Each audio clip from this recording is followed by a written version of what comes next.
8 राज्यों की 57 सीटों पर लगातार मतदान की प्रक्रिया जारी है। इस बीच बिहार में 9 बजे तक का वोटिंग परसेंटेज सामने आया है। 10.58% मतदान हुआ है। चंडीगढ़ में 9 बजे तक 11.64% मतदान हुआ है। हिमाचल प्रदेश में 9 बजे तक 14.35% मतदान हुआ है। झारखंड में 9 बजे तक 12.15% मतदान हुआ है। उड़ीसा में 9 बजे तक 7.69% मतदान, पंजाब में 9 बजे तक 9.64% मतदान हुआ है और उत्तर प्रदेश में 9 बजे तक 12.94% मतदान, पश्चिम बंगाल में 9 बजे तक 12.63% मतदान हुआ है। तो 8 राज्य 57 सीटों पर मतदान की प्रक्रिया जारी है और इस बीच 9 बजे तक का क्या वोटिंग परसेंटेज रहा है वो हम आपको बता रहे हैं। जहां चंडीगढ़ में 9 बजे तक 11.64% मतदान, हिमाचल प्रदेश में 14.35% मतदान।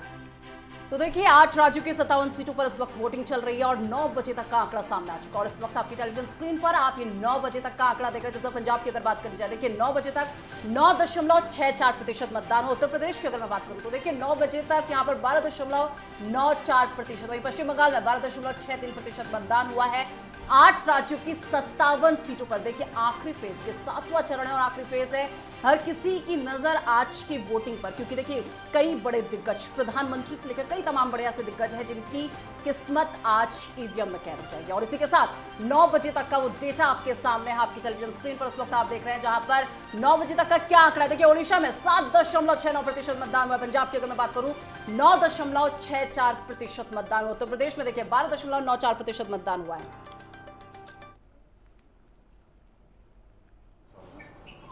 बाकी जितना भर भर के आशीर्वाद हमके मिल रहल बा, माई हमार मंदिर में बैठ के पूजा करत अड़ी जा कि बेटा हमार विजय हो, हमार बहिन मंदिर में बैठ के पूजा करत अड़ी जा कि भाई हमार विजय हो। जनता के आशीर्वाद मिला था तो हम तो यही चाहेंगे ना कि काहे के एने ओने जाता रह भैया, तू आशीर्वाद दा हमके, आशीर्वाद सबके सगरे से चाहिए। कौन जी आपका फेक पोस्टर लगा के उपेंद्र जी के नाम से समर्थन का एक वायरल हो रहा है, कितनी सच्चाई? आईडी बना के फेक बातों को लिख के लोग पोस्ट कर रहे हैं। हम हाथ जोड़ के विनती करते नहीं कि आप सब पे ध्यान न दिए जा, आप सब अपने बेटा भाई पवनवा के खाली आशीर्वाद दिए जा।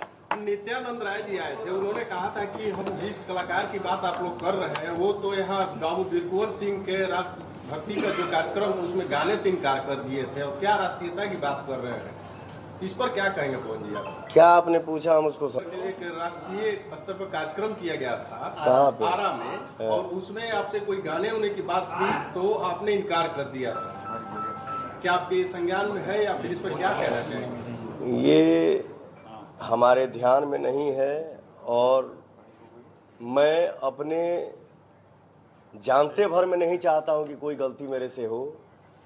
बाकी के का आके वो केहू आके जातिवाद के बात करता, केहू हऊ फैलावता, केहू इहो साधा लोग कि हाँ फलाना के आशीर्वाद कहाँ। तो मुझे इस पे बहुत ज़्यादा। तो देखिए पवन सिंह को आप सुन रहे थे, काराकाट सीट से निर्दलीय चुनाव वो लड़ रहे हैं, भारतीय जनता पार्टी से अलग हुए और विरोध का उनको ये असर हुआ कि भारतीय जनता पार्टी ने उन्हें पार्टी से निष्कासित किया। हालांकि लगातार वहां पर भी मुकाबला दिलचस्प बना हुआ है। चलिए और इस पूरे मुद्दे पर करेंगे चर्चा, उससे पहले कुछ खास मेहमान इस वक्त हमारे साथ जुड़ चुके हैं। सबसे पहले आपका परिचय उनसे करवा देती हूँ। वरिष्ठ पत्रकार प्रेमकांत तिवारी जी इस वक्त हमारे साथ जुड़ चुके हैं। राजनीतिक विश्लेषक निपुण आलम बयान जी इस वक्त हमारे साथ जुड़ चुके हैं। राजनीतिक विश्लेषक आलोक पांडे जी इस वक्त हमारे साथ जुड़ चुके हैं। बहुत स्वागत है आपका नेटवर्क 10 पर। प्रेमकांत तिवारी जी, सीधा आपके पास आते हुए, देखिए 8 राज्यों की 57 सीटों पर इस वक्त वोटिंग चल रही है, क्या लग रहा है इस फेस में?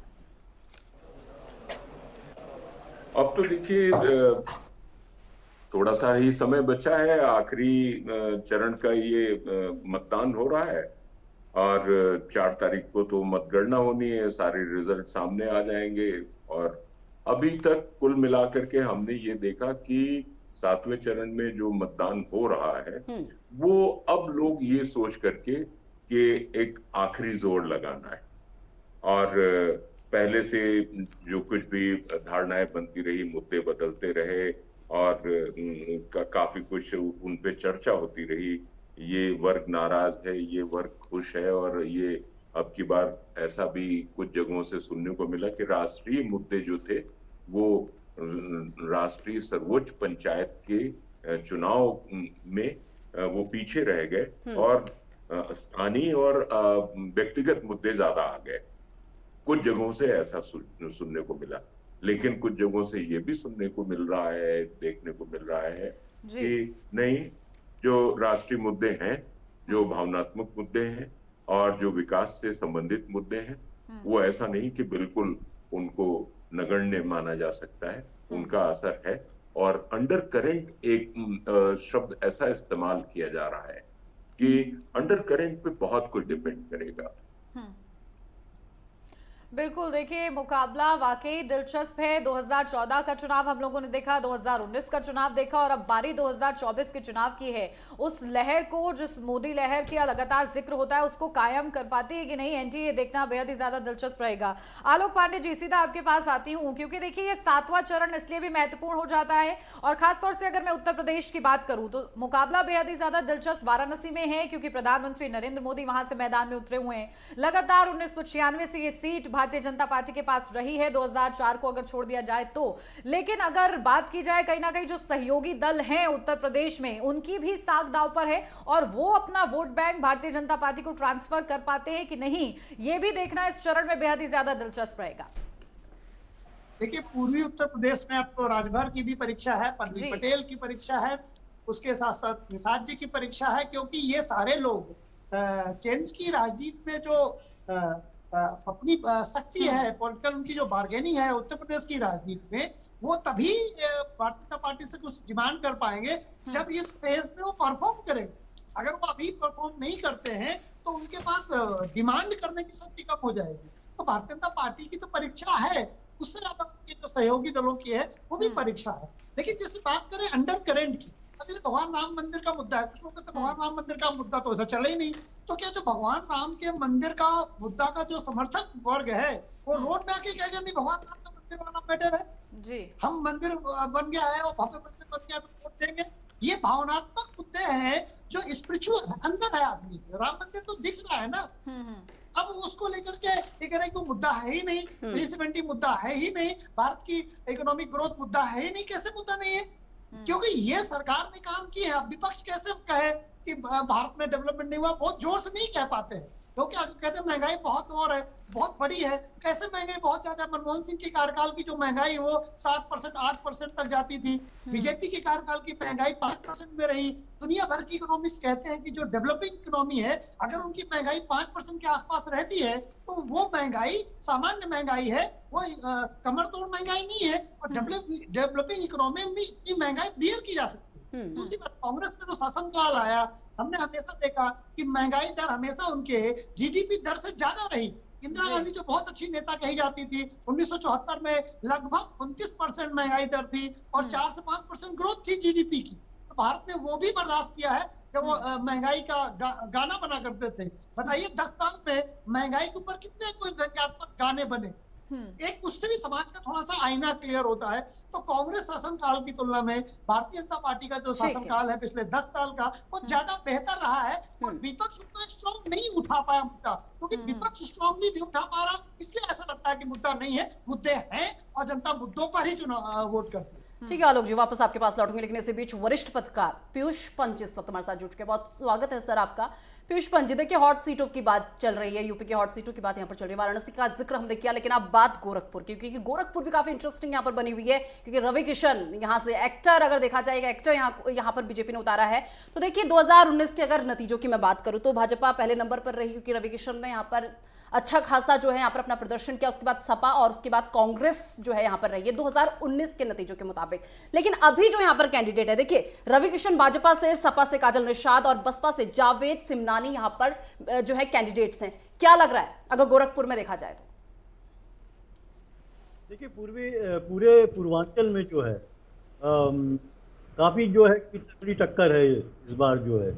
और 2019 से आप तुलना तो कर रहे हैं, लेकिन 2019 का मामला दूसरा था, मसला दूसरा था, माहौल दूसरा था। वहाँ भी जो है 2019 में शुरुआती दौर में जो है कि भारतीय जनता पार्टी बहुत अच्छा नहीं कर रही थी, लेकिन पुलवामा का जब एक घटना हुई और उसके बाद जो है पूरा का पूरा एक जो देशभक्ति और राष्ट्र के गौरव की बात सामने आई, और तो वो उसको लेके माहौल बदला और पूरा उस तरीके से जो है ज़्यादा तादाद में लोगों ने वोटिंग करी। इसीलिए इस बार देखिए वोटिंग उतनी हो नहीं रही है, क्योंकि भावनात्मक कोई मुद्दा इस बार नहीं है। अयोध्या का मुद्दा चल नहीं सकता था, क्योंकि अयोध्या अपनी जगह है, एक बार बन गया मंदिर, लोग खुश हैं, अच्छी ठीक है, लेकिन वो चुनावी मुद्दा नहीं हो सकता, इसलिए हुआ नहीं। तो भावनात्मक मुद्दे की कमी है, इसलिए जो है मुद्दों के आधार पर, और खासकर इस बार देखिए सबसे बड़ी बात है कि स्थानीय मुद्दे, जो कि होता नहीं है केंद्र के चुनाव में, जो है कि राष्ट्रीय मुद्दे ही ज़्यादा पुरजोर तरीके से उठाए जाते हैं और वही चलते हैं। लेकिन इस बार ये हुआ है जो जनता के अपने मुद्दे हैं, स्थानीय स्तर पे मुद्दे हैं, वो ज़्यादा हावी हुए हैं, और जनता भी उसी हिसाब से उस पर लामबंद हुई है। उन्होंने उसी हिसाब से ये वोटिंग करने की कोशिश की है। तो मुझे लगता है कि इस बार टक्कर बहुत है। पूर्वांचल में वैसे भी जो है कि भारतीय जनता पार्टी ने जातीय समीकरण बैठाया था, उसकी तोड़ जो है कि विपक्षी दलों ने भी लेके आए हैं। और पिछली बार हमने देखा था विधानसभा चुनाव में भी जो है कि समाजवादी पार्टी ने काफी बड़ी टक्कर और काफी बड़ी जीत हासिल की थी वहां पे। तो मुझे लगता है कि देखिए ये, और उसके बाद रवि किशन जो है देखिए ठीक है, वो सेलिब्रिटी स्टेटस है, लेकिन अब उनके में वो अपील नहीं रही है और दोबारा वो चुनाव लड़ रहे हैं। एक बार ये खबर थी कि शायद उनका टिकट कट भी जाएगा, लेकिन ऐसा हुआ नहीं, क्योंकि दबाव था, भारतीय जनता पार्टी को कैंडिडेट नहीं मिल रहे थे, तो इसको रिटेन करना पड़ा। तो इसलिए कांटे की टक्कर है। अब देखिए किस तरह का मतदान प्रतिशत होता है। अगर मतदान प्रतिशत पर निर्भर करता है, उससे कुछ एक ये संकेत मिल सकता है कि ऊँट किस ठीक है। माफी के साथ आपको रोक रही हूँ पीयूष जी। मंडी से भारतीय जनता पार्टी की प्रत्याशी कंगना रनौत क्या कुछ कह रही है? करने का आश्वासन दिया है, और बाकी कश्मीरी पंडितों को लेकर मुझे खासकर बहुत सहानुभूति है। मैं पूरे देश से यही चाहूँगी, और खासकर बुद्धिजीवियों से यही चाहूँगी कि पैलेस्टीन के इशू में जाने से अच्छा है, या कहीं और जाने जहां आप कभी गए नहीं हैं, जहां की राजनीति आप समझते नहीं हैं, आपको सिर्फ सुनी सुनाई बातों से बहकाया जाता है। आप कश्मीरी पंडितों के लिए लड़ें, आप संदेश खाली की महिलाओं के लिए लड़ें, आप जो है कन्हैया लाल जैसे इंसान जिसको दिन दहाड़े जो है गर्दन काट दी जाती है, आप उसके लिए लड़ें। Choose your battles. नहीं तो हमारा देश आगे बढ़ने तो बढ़ेगा, उसको इतनी पावर और एम्पावर करेंगे, आगे बढ़ने से ज़्यादा जो है वो भटक जाएगा। इसलिए चूज़ योर बैटल्स वाइजली। देखिए सरकार भी तभी कोई काम कर सकती है अगर उसमें जनमत हो। तो जैसे आपने मुहिम चलाई है अलग अलग चीज़ों के लिए, कश्मीरी पंडितों के लिए मैं चाहूँगी बुद्धिजीवियों को कि उनके लिए मुहिम चलाएं। कहाँ पे?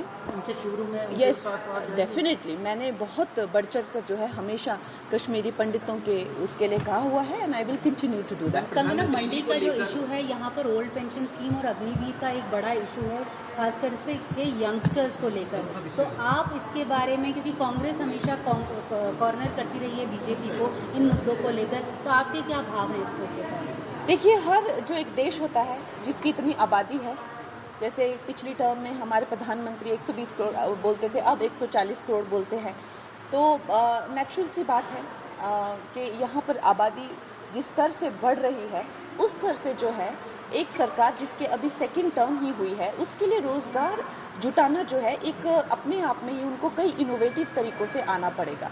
अब मुझे एक मिनट दीजिएगा, मैं आपको समझाऊंगी कि इज़राइल जैसे जो देश हैं वहाँ पर आर्मी में जाना जो है वो कंपलसरी होता है। वो कोई करियर या कोई फ्यूचर या जॉब नहीं, आर्मी ट्रेनिंग होना, ताकि जो लोग, जैसे हमने देखा है कि पंजाब में जो है ड्रग्स हो गए या ड्रग्स माफिया हो गए, पूरी की पूरी गाँव जो है वो विधवाओं के हैं, नस्लों को जो है खोखला कर दिया गया है। उस ध्यान से रखते हुए ये जो हेरोइन का ये बहुत बड़ा जो हमारे हिमाचल प्रदेश को टारगेट किया जा रहा है, इससे जो यूथ है बिल्कुल जो है वो ड्रग्स के अंदर जो है वो हो गया है। छोटे उम्र में यूथ को एक डायरेक्शन देना, उनको एक ट्रेनिंग मिलना, एक, अगर आप कहें तो मैं इन दोनों को कंपेयर नहीं करूंगी, जैसे हमारे छोटे शहर की बेटियां जब कोई ब्यूटी कॉन्टेस्ट में जाती हैं, उनको स्टाइलिंग टीम जो है वो ग्रूम करती हैं, यहाँ आकर वो चाहे अपना कोई बुटीक खोले या कोई ब्यूटी पार्लर, उनके लिए एक व्यवसाय बनता है। उसी तरह से जब एक युवक को जो है एक मेंटल, फिजिकल और ट्रेन किया जाता है, पूरी तरीके से सशक्तिकरण उनका किया जाता है, तो वो आगे चलकर कुछ भी कर सकते हैं, नंबर 1। लेकिन उसके साथ में अगर आपका परफॉर्मेंस अग्निवीर में अच्छा रहता है तो जो है 25% सोल्जर्स को जो है रिक्रूट किया जाता है, उनको प्रॉपर सोल्जर की नौकरी मिलती है। उसके अलावा अगर आप मेहनत करने का दम रखते हैं और अगर आप क्लियर करने का दम रखते हैं तो BSF हो गया, CRPF हो गया, उस तरह की कई जो है योजनाओं में जो है आप हिस्सा लेकर जो है आगे बढ़ सकते हैं। देखिए, अब जहाँ पर इतने लोग हैं, कंपटीशन तो होगा ही होगा। आपको ये मानकर चलना पड़ेगा कि जैसे जैसे आबादी बढ़ेगी कंपटीशन बढ़ेगा, कोई भी टेस्ट चाहे कमीशन क्वालिफाई करना पड़े चाहे बिना टेस्ट के नहीं कर पाएंगे। उसके अलावा महिंद्रा जी जैसे मैंने कई उद्योगपतियों को सुना है जिन्होंने अग्निवीरों के प्रति बहुत ज़्यादा जो है एक तो मंडी सीट से भारतीय जनता पार्टी की प्रत्याशी कंगना रनौत को आप सुन रहे थे और इसी के साथ मैं चर्चा में आगे बढ़ती हूँ। निपुण आलम बयान जी आपके पास आती हूँ क्योंकि देखिए अब कंगना रनौत ने जिक्र कर दिया है पैलेस्टीन का, तो उसका थोड़ा सा जिक्र कर लेते हैं क्योंकि बात अखंड भारत की भी है। एक तरफ ये कहा जा रहा है कि all eyes are on Rafah, तो वहीं दूसरी तरफ ये कहा जा रहा है कि अखंड भारत पर हमारी नजर होनी चाहिए क्योंकि ऐसे कई मुद्दे भारत के भीतर भी हैं जिन मुद्दों पर कहीं ना कहीं हमें लड़ना होगा एक नागरिक होने के नाते। तो ऐसे में उन्होंने भी यही जिक्र किया है कि चूज योर बैटल्स वाइजली। तो क्या समझते हैं आप, इसका भी प्रभाव क्या पड़ सकता है? नहीं, निश्चित रूप से देखिए, जो अगर हम देखें बीजेपी का जो एक कॉन्सोलिडेटेड वोट बैंक रहा है उसके लिए तो हमेशा एक मुद्दा रहा है अखंड भारत का। सावरकर जी से लेके वर्तमान तक हम देखें ये मुद्दा हमेशा रहा है। अभी एक वीर सावरकर मूवी भी आई थी, उसमें का भी प्रभाव देखेंगे पड़ेगा लोगों के ऊपर। और निश्चित रूप से उन्होंने बात तो सही उठाई है कि भाई जिस जमीन से हमारा कोई नाता नहीं है, हमारा कोई लिंक नहीं है, हालांकि भारत का एक मुस्लिम वर्ग है जो फिलिस्तीन को अपने से इमोशनली कनेक्ट करता है, लेकिन बात यही है कि इजराइल और फिलिस्तीन का जो विवाद है उसमें भारत का स्टैंड क्लियर है। तो उस बात को लेकर कभी इसमें कोई बात उठनी नहीं चाहिए। जब भारत का स्टैंड ये है कि भारत टू नेशन थ्योरी की बात करता है, उसको एक्सेप्ट भी करता है, तो भारत सरकार का स्टैंड क्लियर है कि हम फिलिस्तीन के साथ भी और इजराइल के साथ भी हैं। बात यही है कि भारत में जब हम पीओके की बात करते हैं, अक्साई चीन की बात करते हैं, जो पार्टीशन हुआ उस अखंड भारत की हम बात करते हैं कि वो क्यों हुआ, उन सब बातों की चर्चा भी जरूरी है। मैं ये मानता हूँ कि जो समाज, जो राष्ट्र अपने इतिहास को भूल जाता है, अपने इतिहास को याद नहीं रखता, तो उसका भविष्य भी कहीं ना कहीं अंधकार में रहता है। हमारे इतिहास में जो हमारे से गलतियां हुई, हमारे बड़ों से जिससे जो गलतियां हुई, तो उसको सुधार करने में दिक्कत क्या है? जब जर्मनी का एकीकरण हो सकता है, पूर्वी और पश्चिमी जर्मनी एक हो सकते हैं, तो भारत में क्यों इस प्रकार की बातें नहीं चल सकती? इस प्रकार की बातें उठनी चाहिए। और कल मैं देख रहा था फारूक अब्दुल्ला भी इस बात को बोले कि बॉर्डर खोल देने चाहिए जी। उनके हमेशा देखते हैं आपके जो बयान उनके आते हैं, कभी बोल रहे थे परमाणु बम है पाकिस्तान के पास में, पाकिस्तान से बात होनी चाहिए, आप कह रहे हैं बॉर्डर खोल देने चाहिए। कोई मजाक थोड़ी है, समय आने पर सब चीजें होनी चाहिए, लेकिन ये थोड़ी है बॉर्डर खोल देने चाहिए। अभी तो वहाँ पे स्थिति ये है कि सारे भूखे नंगे वहाँ पे स्थिति बनी हुई है पाकिस्तान के अंदर। वहाँ पे खाने को रोटियां नहीं है, खाने के लिए दिक्कत होती है। 1-1 बिलियन के लिए वो लोग IMF वर्ल्ड बैंक के पास में जा रहे हैं। ऐसी स्थिति में तो मैं ये नहीं मानता, लेकिन ये बात जरूर है अखंड भारत, भारत का अंदर एक इमोशनल मुद्दा बिल्कुल भी शुरू से रहा है। और मैं ये केवल नहीं मानता कि केवल हिंदू समाज में, मुस्लिम समाज में इस बात को लेकर है कि काश हम अलग ना हुए होते तो आज हमारा जो भाईचारा है, जिसको हम गंगा जमुना तहजीब है, इसकी तस्वीर कुछ और ही हुई होती। और खुद प्रधानमंत्री ने इस बात को उठाया भी, आपने देखा भी होगा कि कहा उन्होंने एक इंटरव्यू में कहा था कि भाई मैं तो अपने ही देश में गया था, कभी वो मेरा ही 1857 हम साथ मिलकर लड़े थे। तो ये बात अगर समझ जाए आज का समाज, और पूरे भारत की हम बात करें, पाकिस्तान की बात करें, बांग्लादेश की बात करें, तो अगर ये बात समझें कि भाई ये ब्रिटिश के द्वारा जो हमारे बीच में फूट डाली गई, कुछ हमारे नेताओं ने अपने व्यक्तिगत इंटरेस्ट में क्या किया, इसको बनाया, अगर ये ना हुआ तो आज भारत की तस्वीर शायद चीन से भी बहुत आगे होती। तो निश्चित रूप से मुद्दा रहता है। एक अग्निवीर का मुद्दा उन्होंने उठाया, मैं हमेशा इस बात को उठाता आया हूँ, जब भी कंगना रनौत को आप सुना रहे थे। अग्निवीर के मुद्दे को लेकर मैं बड़ा सेंसिटिव हो जाता हूँ, इसलिए सेंसिटिव हो जाता हूँ कि जब अग्निवीर की आप इतनी शानदार योजना है कि बच्चा 4 साल अपनी नौकरी करेगा, नौकरी करने के बाद उसके पास में 10 से 12 लाख का एक हैंडसम अमाउंट होगा, उसके अलावा और बहुत सारी सुविधाएं, चाहे वो प्राइवेट सेक्टर की बात करें। मुझे आश्चर्य ये होता है कि कांग्रेस ये क्यों सोचती है कि हमेशा जो है वो एक किसान का बेटा, एक गरीब का बेटा, एक गांव का लड़का, वो केवल और केवल राजनीति में नहीं आएगा, वो एक अच्छा खासा आपका एंटरप्रेन्योरशिप नहीं आएगा। 4 साल वो नौकरी करके 10-12 लाख का एक हैंडसम अमाउंट लेके वो भी एंटरप्रेन्योर बनेगा, वो भी पॉलिटिक्स में आएगा, वो भी अन्य और। चलिए ठीक है बयान जी, वापस आपके पास मैं लौटूंगी। माफी के साथ आपको रोकना चाहूंगी क्योंकि लगातार और गेस्ट भी मेरे साथ इस वक्त बने, एक बार सबके पास जाना बेहद जरूरी है। प्रेमकांत तिवारी जी लगातार मेरे साथ बने हुए हैं। सर, अब बात जिस तरीके से हिमाचल की चल रही है, हॉट सीट की यहाँ पे फिर बात चल रही है।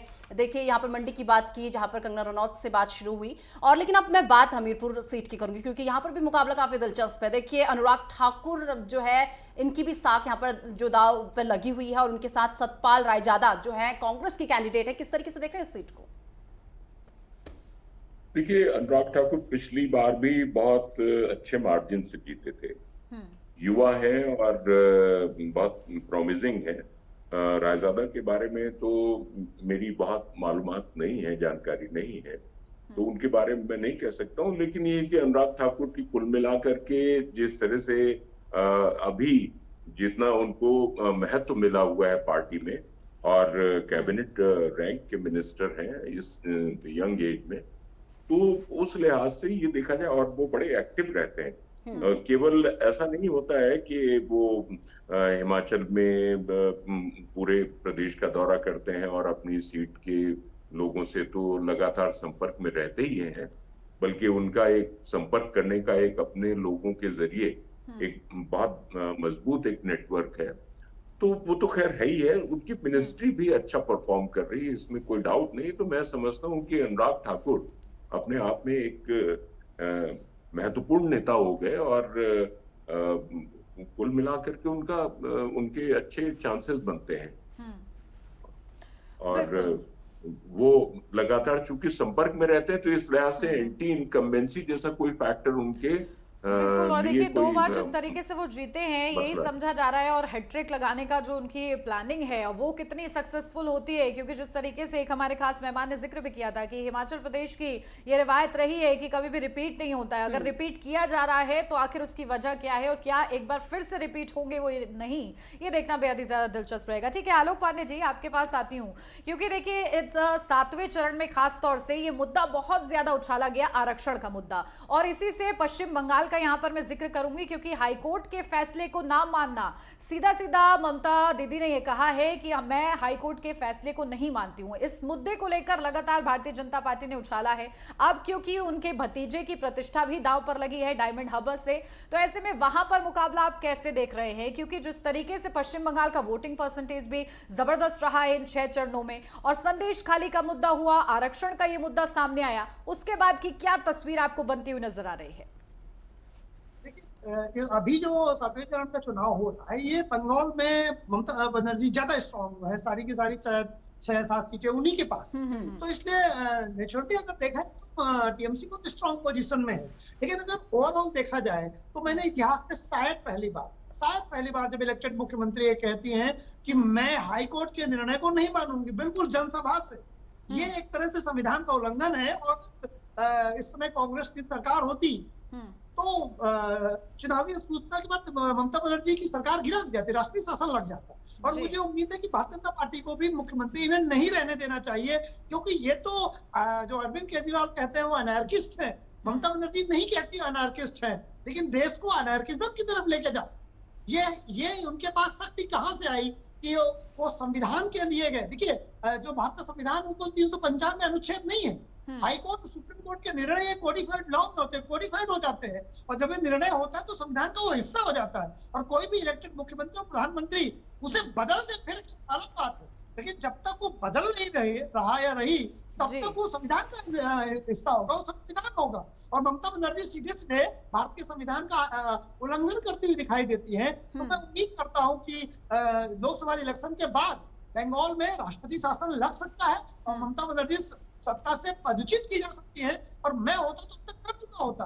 जिस तरह से संदेश खाली में अत्याचार अनाचार हुआ, चलिए ठीक है, और जिस तरह से हाईकोर्ट के निर्णय को डिनाई करती है, ये बड़ा गंभीरतम संकेत है।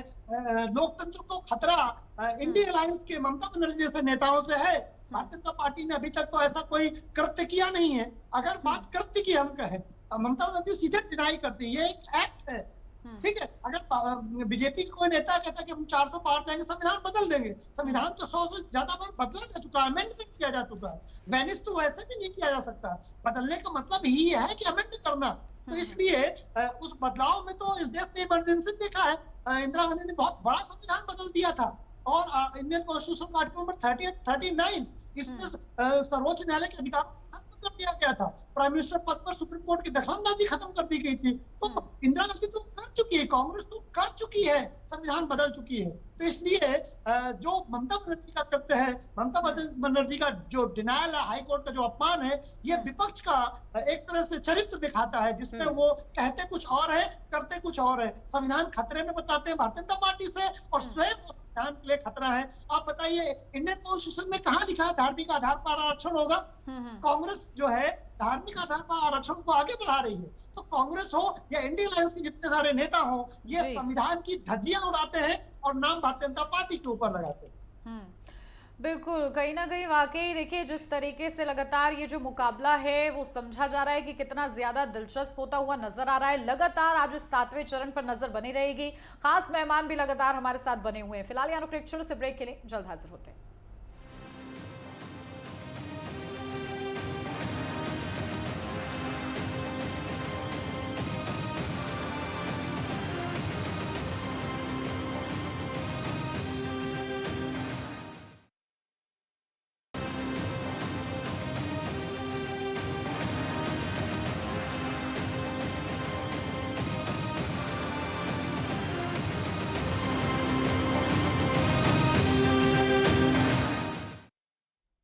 इस प्रोग्राम के प्रायोजक हैं गोल्डी हिंग कण कण में जान।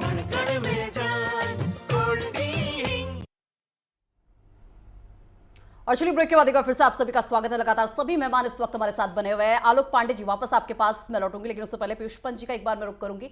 पीयूष पंत जी, देखिए अब अगले वोटिंग परसेंटेज आने वाला है, लेकिन उससे पहले अब 9 बजे तक वोटिंग परसेंटेज कितना रहा, क्या रहा, एक बार उस पर भी चर्चा कर लेते हैं। देखिए बिहार में 10.58%, तो चंडीगढ़ में 11.64%, हिमाचल प्रदेश में 14.35%, झारखंड में 12.15%, ओडिशा में 7.69%, और इसी के साथ अगर पंजाब की मैं बात करूं तो 9.64%, उत्तर प्रदेश में 12.94% और पश्चिम बंगाल में 12.63% वोटिंग परसेंटेज। 9 बजे तक का आंकड़ा है। एक बार इसका जिक्र करना बेहद जरूरी होता है क्योंकि अब अगला वोटिंग परसेंटेज आने वाला है। पीयूष जी। नहीं, ठीक है, ठीक ठाक है, बहुत अच्छा तो नहीं कहा जा सकता अभी। आगे देखना पड़ेगा इसमें क्या और बढ़ोतरी होती है। हालांकि गर्मी बहुत है, इस वजह से भी ये प्रतिशत थोड़ा बेटर दिख रहा है, क्योंकि हमने देखा था पिछले दौर में जो है ये चीज़ें जो है कि काफ़ी इतना नहीं था, 9% या 10% से आसपास ही रहता था वो। लेकिन इससे पहले एक बात मैं कहना चाहूँगा, जो आप बात थोड़ी तो कंगना रनौत को बीच में आपने इंटरव्यू दिखाया, दरअसल वो बहुत सी बातें कर दी, लेकिन वो इंटरव्यू भी वो मुझे लगता है कि जो आचार संहिता का उल्लंघन है, क्योंकि अभी आज वहाँ पे वोटिंग हो रही है और इस तरह से वो जो है एक कॉन्फ्रेंस नहीं कर सकती या प्रेस ब्रीफिंग नहीं कर सकती वो इस तरह से। और उसका टेलीकास्ट भी मुझे लगता है एक उसका वो है कि उसका जो है कि आपका जो संहिता लगी हुई है उसका उल्लंघन है और ये नहीं होना चाहिए, लेकिन लगातार हो रहा है क्योंकि जो है कि वो मौन बैठा हुआ है आपका चुनाव आयोग। ये तमाम चीज़ें हम देखने में आ रही। दूसरी बात एक और मैं कहना चाहूँगा कि जो अभी बहुत से प्रवक्ताओं ने ये बात कही, इस बात को बंगाल को लेके, ठीक है उन्होंने एक बहुत बड़ी वो कहा, चैलेंज किया और नहीं कहना चाहिए था, लेकिन हम देखते हैं और पार्टियां जो भी सत्ता में बहुत बड़ी ताकत के साथ हैं वो सब करते हैं। हमने केंद्र सरकार को देखा है, आपको याद होगा, जिस खुद सुप्रीम कोर्ट के आदेश को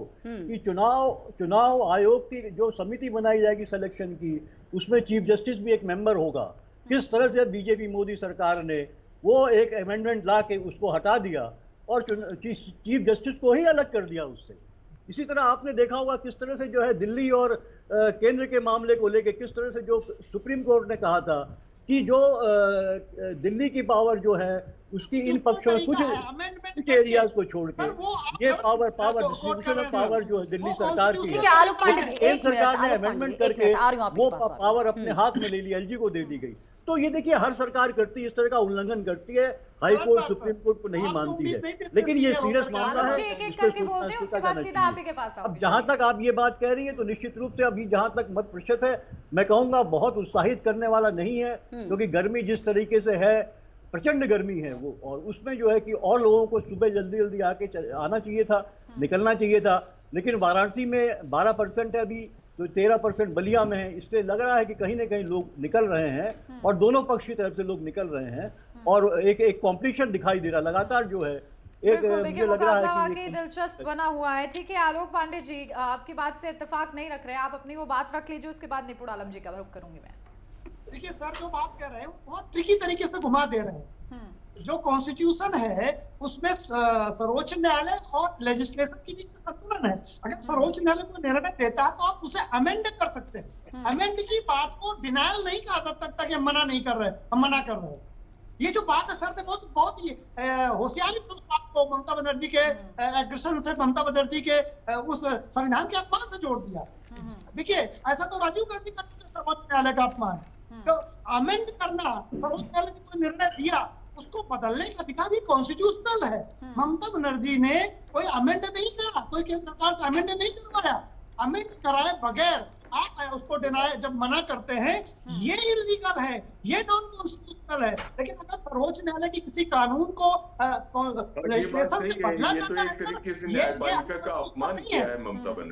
बिल्कुल बिल्कुल। देखिए, कहीं ना कहीं न्यायपालिका पर भरोसा रखना होगा राजनीतिक पार्टियों को भी, और क्योंकि कहीं ना कहीं देखा जाए डेमोक्रेसी में इस वक्त हम लोग हैं, तो इसके लिए हमारे लिए सबसे ज्यादा जो न्याय मिलने की उम्मीद है वो न्यायालय से ही है। अगर उसी पर सवाल खड़े करेंगे तो आखिर न्याय के लिए कहीं ना कहीं लंबा इंतजार करना पड़ सकता है। ठीक है, निपुण आलम बयान जी, आपके पास आती हूँ। देखिए, कहीं ना कहीं जो मत हैं वो विपरीत नजर आते हैं राजनीतिक दलों के जब मुद्दा आता है आरक्षण को लेकर। ये मुद्दा बार बार हर चुनाव में हम लोग देखते हैं, और जिस तरीके से धर्म आधारित आरक्षण का जो आरोप एनडीए की तरफ से लगाया जा रहा है, हालांकि इस बार का जो मैनिफेस्टो कांग्रेस का अगर मैं देखूं तो इस बार शब्दों को जिस तरीके से इस्तेमाल किया गया है, लेकिन जो 2019 का उनका मैनिफेस्टो था या 2014 का जो मैनिफेस्टो था उसमें इंश्योर शब्द का इस्तेमाल किया गया था। इसका बार बार जिक्र होता है। क्या मतदाता ये समझ पाते हैं? और जिस तरीके से बहुसंख्यकवाद इसकी वजह से पीछे रह जाता है, तो आखिर कैसे समाज में इक्वालिटी की जगह इक्विटी जो है मेंटेन हो पाएगी? देखिए, बड़ा अपना अच्छा प्रश्न आपने किया। देखिए, आरक्षण की जब हम बात करते हैं तो सिंपल सी बात है, इसमें कोई ज्यादा दिमाग लगाने वाली बातें हैं नहीं। धर्म को लेकर संविधान में कहीं भी आरक्षण की बात नहीं है। तो जब धर्म को लेकर आरक्षण की बात नहीं है तो ये मुद्दा बेकार का कांग्रेस के द्वारा बनाया गया, और कई राज्यों में उन्होंने धर्म के आधार पर आरक्षण दिया। रही बात मंडल कमीशन की, जब मंडल कमीशन ने मुस्लिम की कुछ जातियों को ओबीसी में शामिल कर लिया तो वो एक नेशनल आयोग था। उससे पहले कालेलकर आयोग बना था, तो कालेलकर आयोग ने रिकमेंडेशन दी थी, उसको लागू नहीं किया गया था। लेकिन उसके बाद अगर राज्य सरकारें अपने यहाँ पर मुस्लिम को लेकर आरक्षण देती हैं और पूरे के पूरे एक दूसरे मुस्लिम समाज को ओबीसी की कैटेगरी में डाल देती हैं, तो निश्चित रूप से मुद्दा उठना चाहिए। और बार बार आपने देखा कांग्रेस ये मुद्दा बना रही थी कि SC/ST का आरक्षण खत्म हो जाएगा। ये किसके द्वारा कहा गया? मैं तो किसी बीजेपी के द्वारा से नहीं सुना कि SC/ST का आरक्षण खत्म हो जाएगा। ये बार बार मोहन भागवत जी की बात करते हैं। मोहन भागवत जी ने कहा था समीक्षा की जाएगी। अब पता नहीं कांग्रेस के लोग किस प्रकार से उसको इंटरप्रिटेट करते हैं। समीक्षा का मतलब खत्म करना थोड़ी ना होता है। समीक्षा का मतलब होता है रिव्यू करना, जिनको मिलना चाहिए उनको और मिलना चाहिए, ये भी इसका मतलब होता है, यानी कि और भी संख्या से बढ़नी चाहिए। तो बात यह है कि जब विपक्ष गलत तरीके से मुद्दों को उठाएगा और कहेगा कि बहुसंख्यकवाद के लिए कोई जगह नहीं है। देखिए, जब हम बात करते हैं सेकुलर स्टेट की, सेकुलर स्टेट ना तो बहुसंख्यकवाद को मान्यता देता है और ना ही अल्पसंख्यकवाद को मान्यता देता है। पंथ निरपेक्ष ये कहता है सर्व धर्म समभाव, सभी धर्मों के साथ एक जैसा व्यवहार। तो ये मुद्दे तो कहीं ना कहीं आपका कांग्रेस उठा रही है, हम पर्सनल लॉ को बनाए रखेंगे। ये संविधान को मानने वाली पार्टी नहीं है।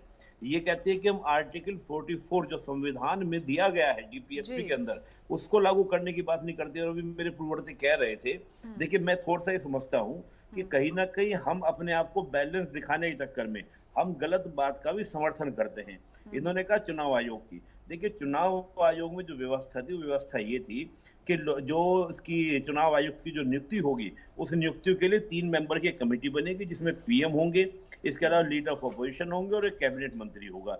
इन तीनों के द्वारा था। सुप्रीम कोर्ट ने कहा कि नहीं, इसमें हम भी शामिल होंगे।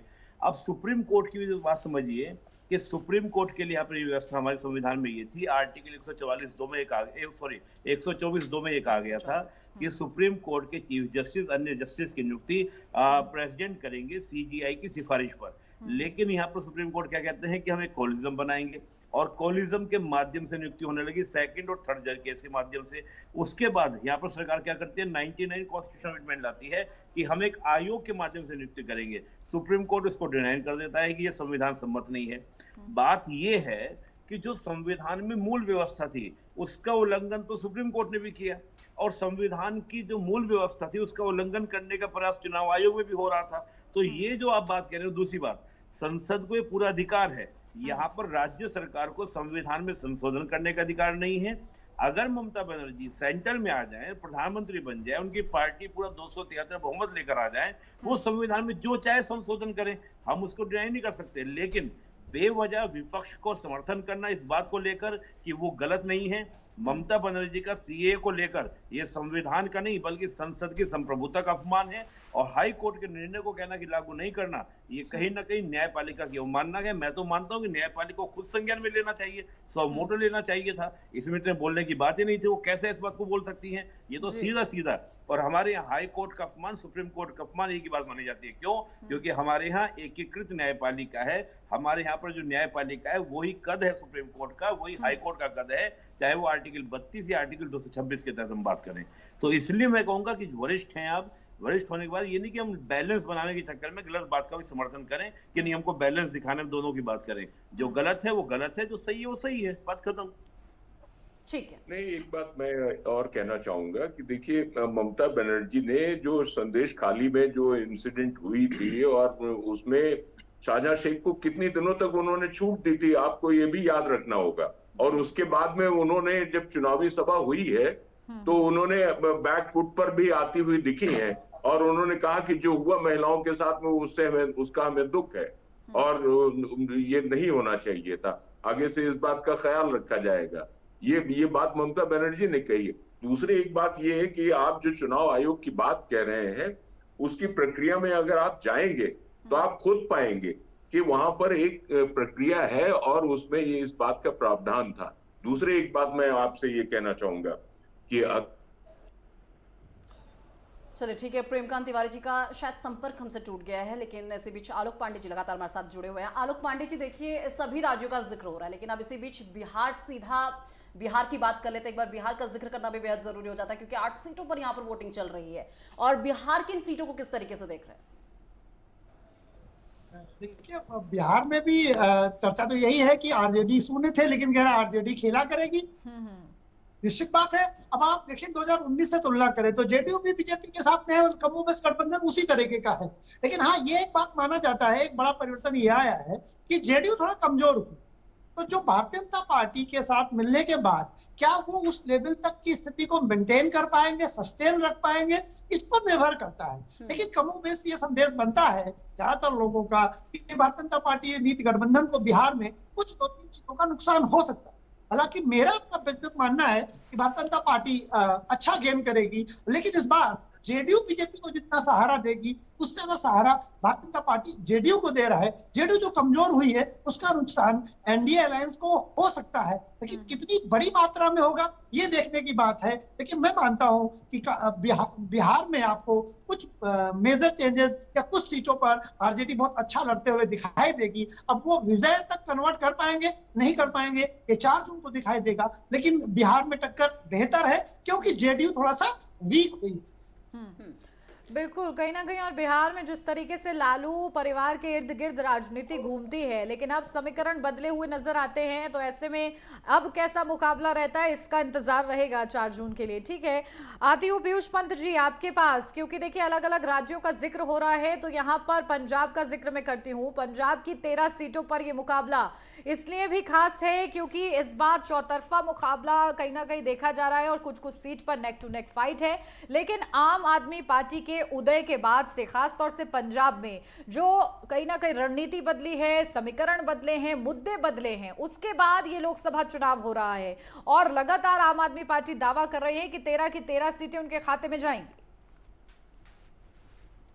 देखिए, दावा तो हर कोई करता है और दावा तो कांग्रेस भी कर रही है और भारतीय जनता पार्टी भी कर रही है जी। लेकिन हकीकत कुछ और होती है। देखिए, कांग्रेस अगर आप पहले देखें, इस बार तो चूंकि आम आदमी पार्टी तो जो है कि 2014 से ही लड़ रही है, 2014 में उसको सफलता मिली, सबसे ज्यादा 4 सांसद उसके आए थे, लेकिन 19 में सिर्फ 1 सांसद उनका आया था और अभी उनके विधानसभा में निश्चित रूप से प्रचंड बहुमत उनको मिला है। तो उसके आधार पे वो ये, क्योंकि विधानसभाएं हर संसदीय क्षेत्र में होती हैं, उसके हिसाब से वो ये अनुमान लगा रहे हैं। लेकिन वहाँ पे देखिए एक ट्रेडिशनल वोट बैंक रहा है कांग्रेस का, वहाँ पे जो सिख वोट बैंक है वो, और सबसे बड़ा मसला पंजाब में जो है कि वो किसानों का मसला है वहाँ पे, और वो उसके आधार पे जो है कि कांग्रेस के लिए जो है वहाँ पे काफ़ी कुछ जो है कि एक समर्थन सा पिछले दिनों जो है वहाँ पे जो चुनाव प्रचार के दौरान दिखाई दिया है वहाँ पे। निश्चित रूप से आम आदमी पार्टी अपने संख्या बल के आधार पे और जो वो प्रचार के आधार पे और वो कहीं से कहीं 1 या 2 सीट निकाल सकती है। लेकिन मुझे लगता है जहाँ तक कि एक पारंपरिक रूप से जो है कि वहाँ पे कांग्रेस, पंजाब की राजनीति कांग्रेस बाइपोलर रही है। कांग्रेस और अकाली दल और भाजपा का गठबंधन जो था उसके इर्द गिर्द है। अब वो गठबंधन है नहीं। भारतीय जनता पार्टी नॉन सिख वोटों को टारगेट करते हुए हमेशा से वो करती रही है और ये फायदा भी था उस गठबंधन का, जहाँ पे अकाली दल के पास सिखों के वोट थे, वहीं पे जो है कि नॉन सिखों के वोट जो है पंजाबी वोट जो थे वो भारतीय जनता पार्टी के पास थे। तो वो इस बार टकराहट ज़्यादा है, इसलिए उसमें किसी को नुकसान भी हो सकता है, संभावना भी दिख रही है, थोड़ा अनसर्टेनिटी भी दिख रही है। लेकिन पारंपरिक रूप से जो है कि वो कहीं ना कहीं जो है एक कांग्रेस को ज़्यादा सीटें मिलती हुई दिखाई दे रही हैं वहाँ पे कांग्रेस के पक्ष में, और दूसरे नंबर पे जो है आम आदमी पार्टी है, और तीसरे नंबर पे निश्चित रूप से भारतीय जनता पार्टी को 1 या 2 सीटें ही हासिल हो सकती हैं वहाँ पे, और ज़्यादा नहीं हो सकती हैं, क्योंकि उनकी पैठ जो है कि ये सिख समुदाय के बीच में नहीं है। हालांकि उन्होंने अभी डेरा बाबा वाला मामला जो हुआ है उसमें उनको राम रहीम का मामला था या डेरा बाबा का जो मामला है वहाँ पे जो है कि उनको जो एक हाई कोर्ट ने बरी कर दिया एक हत्या के मामले में। तमाम चीज़ें ऐसी हैं जहाँ पे डेराओं का बहुत प्रभाव है पंजाब में, और हर राजनीतिक पार्टी जो है वो डेरा प्रमुख के जो है पास जाती हैं और उनसे वोट लेने की कोशिश करती हैं। तो कांग्रेस भी जाती है, बीजेपी भी जाती है, और अकाली दल भी जाता रहा है, आम आदमी पार्टी भी जाने लगी है। तो मुझे लगता है ये तमाम बहुत से वहाँ पे कारण है, लेकिन फिर भी जो हमने देखा अभी पंजाब में उसमें कहीं ना कहीं जो है कांग्रेस जो है एक बड़ी पार्टी के रूप में वहाँ दिखाई दे रही है, ज़्यादा सीटें मिलती हुई उसको दिखाई दे रही हैं। दूसरे नंबर पर आम आदमी पार्टी और तीसरे नंबर भारतीय जनता पार्टी। ठीक है, चलिए इस बीच निपुण आलम बयान जी भी लगातार हमारे साथ जुड़े हुए हैं। निपुण आलम बयान जी, देखिए अब बात चंडीगढ़ की करते हैं, क्योंकि सिलसिलेवार हर जगह की बात की जा रही है, तो अब चंडीगढ़ की बात करते हैं। यहाँ पर मुख्य मुकाबला बीजेपी के संजय टंडन और इंडिया गठबंधन के जो है मनीष तिवारी के बीच में, किस तरीके से देख रहे हैं सर? देखिए, चंडीगढ़ की बात करें तो चंडीगढ़ का मैटर अलग हो जाता है, और अगर हम देखते हैं पंजाब के और पूरे जो सीटों का है उनका मामला अलग हो जाता है। चंडीगढ़ को आप देखेंगे तो बहुत ही सुनियोजित, और वहाँ पर बिजनेस क्लास या उस प्रकार की जो पूरी कम्युनिटी है जो जॉब करने वाली है या बिजनेस करने वाली कम्युनिटी है, उसमें बीजेपी का एक अच्छा खासा आपको क्या देखने को मिलता है, बीजेपी का एक प्रभाव देखने को मिलता है। और किसान आंदोलन की जब हम बात करते हैं तो किसान आंदोलन का प्रभाव ऐसा नहीं कि गाँवों में शहर में पड़ता है, लेकिन चंडीगढ़ में काफी कम इसका प्रभाव है। मेरे कई मित्र हैं जो चंडीगढ़ में रहते हैं, उनको कहना ये है कि जब जिस समय आपका पूरा आंदोलन चल रहा था हमको बड़ी दिक्कत हुई, और दोबारा फिर आंदोलन शुरू हुआ, फिर हमको बहुत दिक्कत हुई। तो किसानों के मुद्दों को लेकर जब पहली बार का आंदोलन था तो वहाँ चंडीगढ़ में भी समर्थन था कि भाई हाँ होना चाहिए, समर्थन मिलना चाहिए, पैसा मिलना चाहिए, तमाम तरह का समर्थन था किसान के आंदोलन को। लेकिन जब सेकंड बार आंदोलन शुरू हुआ तो उस प्रकार का चंडीगढ़ में समर्थन नहीं देखने को मिला, बल्कि चंडीगढ़ में मैंने कहते हुए लोगों को देखा कि हम कहीं ना कहीं इस आंदोलन के विरोध में हैं, ये कहीं ना कहीं हमारे काम को, हमारी इमेज को क्या कर रहा है, पूरे भारत में क्या कर रहा है, थोड़ा सा डैमेज कर रहा है। एक तो बात ये, और दूसरा देखिए चंडीगढ़ में अगर आप देखें, चंडीगढ़ में पहले से आप देखें, चाहे वहाँ पर हम बात करते हैं, चाहे एमसीडी की वहाँ पर जो है कि लोकल निकाय के चुनाव होते हैं, म्यूनिसिपैलिटी के चुनाव होते हैं, उसमें हम देखें तो उसमें भी आपको प्रभाव देखने को मिलेगा। इसके अलावा हम बात करें वहाँ पर जो आपका सांसद रहे हैं, हम उनके बारे में बात कर सकते हैं, बीजेपी के रहे हैं। तो बात यह कि चंडीगढ़ में एक अच्छी स्थिति बीजेपी की हमेशा रही है, और मुझे लगता है चंडीगढ़ में कहीं ना कहीं बीजेपी वहाँ पे अपनी मतलब सीट को बचा लेगी और अच्छे से वहाँ पे क्या करेगी, मेंटेन करेगी। बिल्कुल, देखिए किस तरीके से मेंटेन किया जाता है यही सबसे बड़ा प्रश्न चिन्ह रहेगा। ठीक है, प्रेमकांत तिवारी जी, सीधा आपके पास आती हूँ और जिक्र करती हूँ कि जिस तरीके से प्रधानमंत्री नरेंद्र मोदी पूरे विपक्ष के निशाने पर रहते हैं, तो वहीं पूर्व प्रधानमंत्री डॉक्टर मनमोहन सिंह ने एक चिट्ठी लिखी जो कि काफी ज्यादा सुर्खियां बटोरी इस 7वें चरण से पहले, जिसमें उन्होंने ये लिख दिया कि प्रधानमंत्री नरेंद्र मोदी ने पीएम पद की गरिमा को बरकरार नहीं रखा। तो वहीं पीएम मोदी भी लगातार कहते आ रहे हैं कि अब मैं इस तरीके से 24 साल से गालियां सुन रहा हूं कि मैं गाली प्रूफ हो चुका हूं।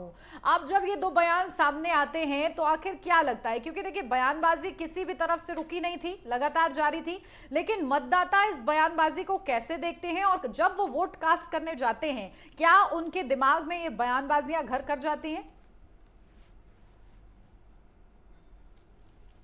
चलिए, शायद प्रेमकांत तिवारी जी से हमारा संपर्क टूट गया है। आलोक पांडे जी, यही सवाल मेरा आपसे रहेगा। देखिए, मुझे तो लगता है मनमोहन सिंह का जो लेटर बम उन्होंने फाड़ने की कोशिश की, ठीक है, प्राइम मिनिस्टर रहे हैं और अपोजिशन दल के हैं, उनका हक है वो बिल्कुल लेटर लिखे, लेकिन मुझे लगता है फिर मुझे ये कहना पड़ेगा कि हुजूर आते आते बहुत देर कर दी। अगर आपको करना ही था तो थोड़ा और पहले करते। भारत भर में जहां जहां पंजाबी हैं उनका जो प्रभाव है वहां भी प्रभाव पड़ता। लेकिन शायद मुझे लगता है कि कांग्रेस ने सोचा कि पंजाब में मनमोहन सिंह जी की पकड़ है जितनी है, तो हम आखिरी चरण में लेटर बम फोड़ेंगे। अब जैसे प्रधानमंत्री जी की गरिमा की बात उन्होंने कही, प्रधानमंत्री जी ने गरिमा गिराई है, तो मनमोहन सिंह ने कितनी बढ़ाई थी मुझे ये भी समझ में नहीं आता ना। मनमोहन सिंह तो चुप ही रहते थे। मैं तो तरस गया सोनिया और राहुल गांधी के सिवाय मनमोहन सिंह की आवाज सुनने को।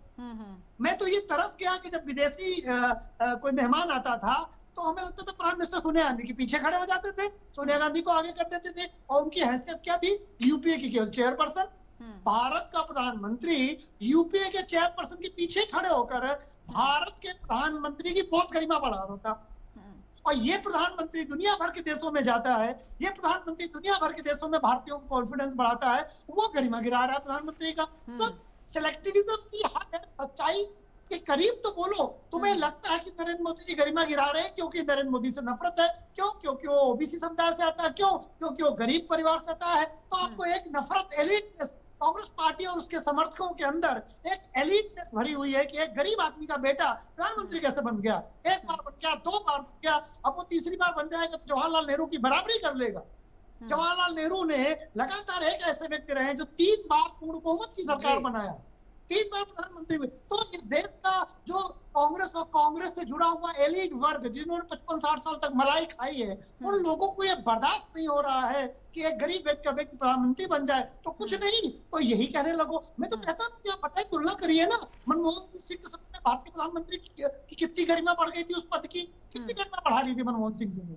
Manmohan Singh dummy prime minister, puppet prime minister के नाम से जाने जाते थे। राहुल गांधी कैबिनेट के निर्णय को सरेआम फाड़ के फेंक देते थे। ये गरिमा बढ़ाई थी राहुल गांधी ने, ये गरिमा बढ़ाई थी सोनिया गांधी ने, और ये गरिमा बढ़ाई थी मनमोहन सिंह ने। तो कहने के लिए आप लेटर बम कहते रहे। देश की जनता बहुत समझदार हो गई है। वो जमाने खत्म हो गए कि आपने 4 मुद्दे उठा दिए और उसके बाद आप चुनाव जीत गए। राहुल गांधी को सुरक्षित सीट नहीं मिलती है, वो अमेठी से हार जाते हैं, वो 14 में हार जाते हैं अगर समाजवादी पार्टी ने उनका समर्थन न किया होता, और रायबरेली में हार जाएं अगर समाजवादी पार्टी उनका समर्थन न करे। इन लोगों के पास मुस्लिम बाहुल सीट छोड़कर राहुल गांधी के पास सीट जीतने की कोई सीट नहीं है जो किसी अन्य क्षेत्रीय दल के समर्थन के बगैर ये सीट जीत ले। ये हालत है भारत में कांग्रेस पार्टी की, और जिस तरह से ये लोग बयानबाजी कर रहे हैं, मैं कांग्रेस पार्टी का और पतन देख रहा हूं। बाकी 4 दिन को क्लियर होगा कि राहुल गांधी कितनी ओत लेते हैं या प्रधानमंत्री नरेंद्र मोदी ओत लेते हैं। और जुले इसी बीच एक बड़ी खबर सामने आ रही है। 8 राज्यों की 57 सीटों पर मतदान जारी है। इसी बीच आपको बता दें कि बिहार में 11 बजे तक का आंकड़ा सामने आ चुका है। देखिए 24.25%, चंडीगढ़ में 25.03% मतदान हुआ है। इसी के साथ हिमाचल की अगर बात कर ली जाए तो 31.92% मतदान, झारखंड में 29.55% मतदान हुआ। इसी के साथ ओडिशा की अगर मैं बात करूं तो देखिए 22.64% मतदान हुआ है। पंजाब में 23.91% मतदान, उत्तर प्रदेश में 28.02% मतदान, पश्चिम बंगाल में 28.10% मतदान हुआ है।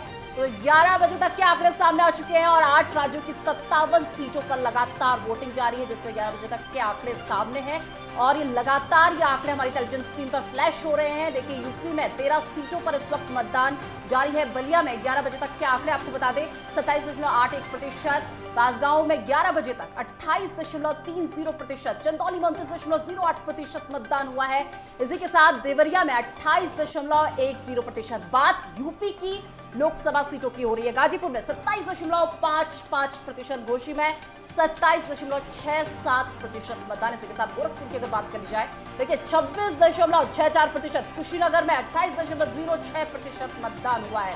इसी के साथ महाराजगंज में 29.66% मतदान हुआ है।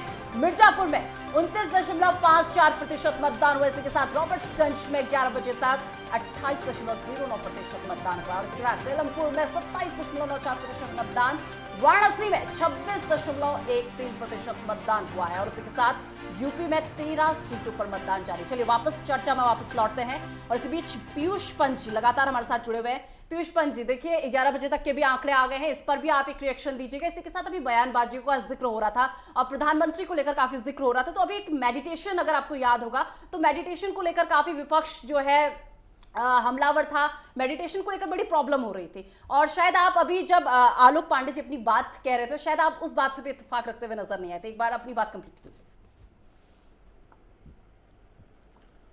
देखिए, जो ये वोट प्रतिशत है वो एक उत्साहवर्धक है, और इसकी वजह कारण मैं एक देख रहा हूँ गर्मी जो है बहुत है उसकी वजह से। लेकिन अभी बीच के पीरियड में कितना जाता है वहाँ पे मुझे लगता है संभावना, हमने पिछले भी जो है राउंड्स थे उनमें भी देखा कि 12 बजे के और 4 बजे के बीच में काफ़ी कम जो है वो रहा। और सही और मतलब ये बात भी ठीक है, क्योंकि इतनी प्रचंड गर्मी उस टाइम में दोपहरी की रहती है, जो उसमें निकलना बहुत मुश्किल होता है। तो ये अब फाइनल प्रतिशत क्या होता है, मुझे लगता है वही आसपास जितने और चरणों में हुआ है उसी के आसपास एक संभावना मुझे दिखाई दे रही है। लेकिन फिलहाल तो उत्साहवर्धक है, ये माना जा सकता है। वो 28 से 29 से 30% जो है वो अगर मतदान हो रहा है तो ये अच्छी बात है। और चूंकि ये अंतिम चरण है, इसलिए इसमें जो है हर पार्टियां चाह रही हैं कि मैक्सिमम जो है मतदान हो इसमें, तो एक अच्छी बात है। अब देखिए, जहाँ तक मेडिटेशन की अगर बात आपने जो कही है, तो मेडिटेशन तो देखिए, मेडिटेशन करने में कोई बुराई नहीं है। और मेडिटेशन जो है कि मोदी जी को चाहिए भी, जिस तरह के उन्होंने भाषण दिए हैं, जिस तरह की बातें कही हैं, उससे उनको एक दिमागी शांति की बहुत ज़रूरत थी, उनको उसकी ज़रूरत थी और उन्होंने सही चुना।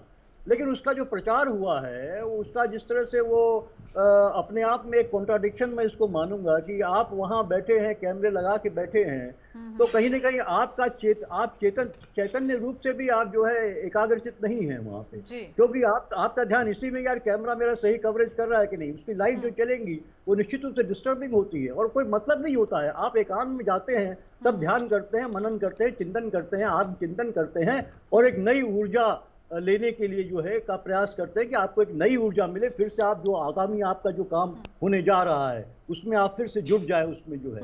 तो इसके लिए एक हमारे यहाँ सबसे बड़ी मुझे लगता है कि जो सनातन पद्धति है और जो उसमें जो है कि ये एक ध्यान का विशेष महत्व होता है और आत्मशुद्धि के लिए एक कारगर ये उसको माना जाता है। और तमाम आदमी जब भी डिस्टर्ब होता है, कुछ होता है, तो एक उसको नई ऊर्जा मिलती है, नई सोच मिलती है, नई दिशा मिलती है, तो उसके हिसाब से अच्छा है वो, ठीक है। लेकिन चुपचाप एकांत में किया जाता है, ये हम और आप सब जानते हैं। लेकिन क्योंकि राजनीति है और मोदी जी उसके माहिर है राजनीति करने के, और इस मुद्दे को लगातार विपक्ष की तरफ से उठाया भी जा रहा है, कहीं ना कहीं जिन बातों का आप जिक्र भी कर रहे हैं कि किस तरीके से उसको हाईलाइट क्यों किया जा रहा है, आखिर इसके पीछे की क्या वजह है। लेकिन निपुण आलम जी, क्योंकि जिस स्थान पर प्रधानमंत्री नरेंद्र मोदी मेडिटेशन कर रहे हैं, वो स्वामी विवेकानंद ने भी वहां पर मेडिटेशन किया था और पूरे देश भर में भ्रमण करने के बाद उन्होंने 3 दिन तक लगातार मेडिटेशन किया था और इस दौरान उन्होंने विकसित भारत का स्वप्न वहीं से देखा था, उसी भूमि से देखा था और इसी की प्रतिबद्धता दिखाने के लिए जगह शायद चुनी गई है। तो निपुण आलम बयान जी, आखिर आप अब इसको किस तरीके से देख रहे हैं? क्या एनडीए लगातार जो वादा कर रही है कि अब तीसरा टर्म जब उनका आएगा तो विकसित भारत का जो सपना है, क्या वो और मजबूत और उसकी प्रतिबद्धता दिखा रहे हैं? नहीं, बिल्कुल। देखिए, पहले तो मैं एक जवाब देना चाहूंगा विपक्ष के लिए। विपक्ष जब आपका लंच करता है, मटन मच्छी बैठकर खाता है, उसकी वीडियो शूट करता है, उसको पब्लिकली डालता है, उसमें कोई उल्लंघन नहीं हो रहा है। और अगर भारत के प्रधानमंत्री जाके ध्यान कर रहे हैं और कंसंट्रेशन लगाने का प्रयास कर रहे हैं, उसको अगर मीडिया ने दिखा दिया तो इसमें आपत्ति क्या है? क्योंकि प्रधानमंत्री एक आइडियल भी होते हैं, इससे युवाओं में भारतीय संस्कृति के प्रति और ज्यादा प्रेम जाएगा कि हमारे प्रधानमंत्री खुद ध्यान योगा कर रहे हैं, हमें भी करना चाहिए। तो इसमें क्या दिक्कत है? और मुझे लगता है कल प्रियंका गांधी भी गई थी, मंदिर गई थी, उसको भी लाइव टेलीकास्ट किया गया था, टीवी चैनल में दिखाया गया, उसको लेके नहीं बोला जाएगा। ये एक्चुअली विपक्ष की एक मानसिकता ये हो गई है कि हम कुछ भी करें, उसकी दिक्कत नहीं है, अगर दूसरा कोई पूजा पाठ भी करेगा तो मुझे तो हमेशा डर ये लगता है कि अगर इंडिया गठबंधन की सरकार बन जाती है तो ये तो हमारे पूजा पाठ पे प्रतिबंध लगा देंगे, ये सबको कहेंगे ये खाओ ये खाओ। शायद देखिए इसीलिए समझा जा रहा है कि ये चुनाव कहीं ना कहीं जो शक्ति को पूजते हैं उनके प्रति है और एक शक्ति के खिलाफ लड़ते हैं उसके प्रति है, ये नारा जो है लगातार दिया जा रहा है। फिलहाल जनता इसको किस तरीके से देखती है ये देखना महत्वपूर्ण रहेगा। बहुत शुक्रिया आप सभी का हमारे साथ जुड़ने के लिए और इतने अच्छे तरीके से विश्लेषण के लिए। फिलहाल यहाँ रुकने, एक छोटे से ब्रेक के लिए, जल्द हाजिर होते हैं।